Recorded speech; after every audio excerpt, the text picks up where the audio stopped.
তো hey guys welcome back to my news channel. তো guys আপোনালোকে চাইছে মোৰ মেইন ব্লগটো। তো গাইজ আজি মই আহি গ'লোঁ মই আমাৰ মামা ঘৰ। তো গাইজ আপোনালোকে চাই পাইছে আৰু মোক ছাপোৰ্ট কৰিব গাইজ। তো মোৰ নামটো হৈ গ'ল মান ব্লগাৰ আৰু ইউটিউবত চেনেল আছে গাইজ, আপোনালোকে চাব আৰু মোক ছাপোৰ্ট কৰিব গাইজ।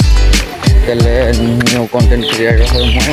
গাইজ আপোনালোকে মই আমাৰ মামা ঘৰৰ বিহু নাখায় আৰু ঠিক আছে গাইজ, তো চাই যাওক। তো গাইজ আপোনালোকে চাই পাইছে এইটো আমাৰ মামা ঘৰ আহি গ'লোঁ মই। তো গাইজ এইটো আমাৰ আইতা চাই পাইছে আপোনালোকে আৰু আমি আহি গ'লোঁ আমাৰ মামা ঘৰ গাইজ। ক'ত গ'ল সি, ক'ত গ'ল? তো গাইজ আপোনালোকে চাই পাইছে এইটো আমাৰ মোৰ ভাই হয়, আপোনালোকে চিনি পাইছে চাগে, সেই নেক্সট ভিডিঅ'ত মই দেখালোঁ গাইজ আপোনালোকক। তো গাইজ এইটো মোৰ ভাই আপোনালোকে চাই পাইছে আৰু ই গৈছিলে দোকান, এতিয়া কি আনিবলৈ এইটো চাই পাইছে আপোনালোকে। ই আনিছিলে ষ্টিং এনাৰ্জি। তো ইয়াক এইটোৱে লাগে গাইজ, এইটোৱে ভাল পায় বোলে গাইজ, আপোনালোকে চাই পাইছে। তো এইটো আমাৰ পোৱালিটো চাই পাইছে। তুমি কিবা ক'ব বিচাৰিছা নেকি তুমি? হা হা তিন কৈ দিয়া আকৌ কি কৈছা, কৈ দিয়া।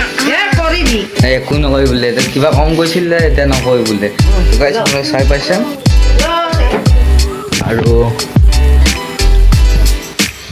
একো নকওঁ গাইজ আৰু মোক ছাপোৰ্ট কৰিব গাইজ আপোনালোকে। আৰু মই ব্লগ ইমানটোতে সামৰণি মানিছোঁ। Thank U guys.